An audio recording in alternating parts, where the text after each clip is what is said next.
Thank you, Mr. Chairman, for holding this hearing to solicit policy proposals from members of Congress about the Surface Transportation Authorization Bill.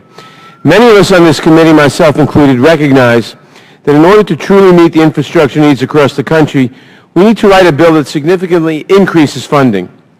We know that there's a $2.2 trillion backlog just to get our infrastructure up to a state of good repair. I've heard the mantra in this committee the past couple of months about looking for ways to do more with less. I am deeply concerned about the implications of that approach and fear that any cut in funding will have disastrous effects on jobs and on the economy, on the quality of life, on the state of good repair of our roads, bridges, tunnels, and rails, and on the environment.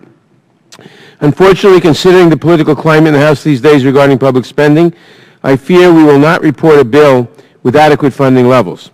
So rather than get into every policy provisional program that I have worked on in this committee for the past 2 decades, I would like to focus today on 2 overarching concerns. First, it is extremely important that transit, public transportation, and alternative modes of transportation continue to play a prominent role in the Surface Transportation Bill. I have heard Chairman Mike indicate that transit funding will remain, quote, about the same, unquote. I certainly hope that at least that is true if we cannot realize a substantial increase in transit funding. But in any event, it is imperative that we retain adequate funding and eligibility under the federal program for public and alternative modes of transportation. Second, it is absolutely essential that the bill includes a rail title and adequately deals with freight and goods movement.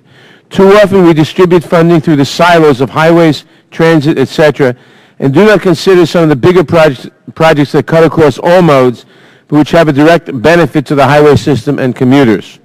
I agree with Chairman Mica that we need a national strategy, and that freight, and in particular rail freight, must be a part of that equation.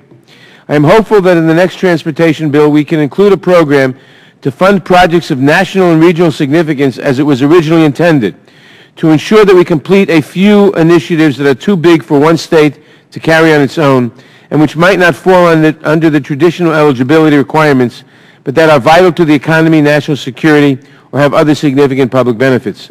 I've had conversations with Chairman Mike and others on the committee about this, and I look forward to having more detailed discussions as the bill moves forward. I want to thank you, Chairman Duncan, for holding this hearing. I look forward to hearing from our witnesses.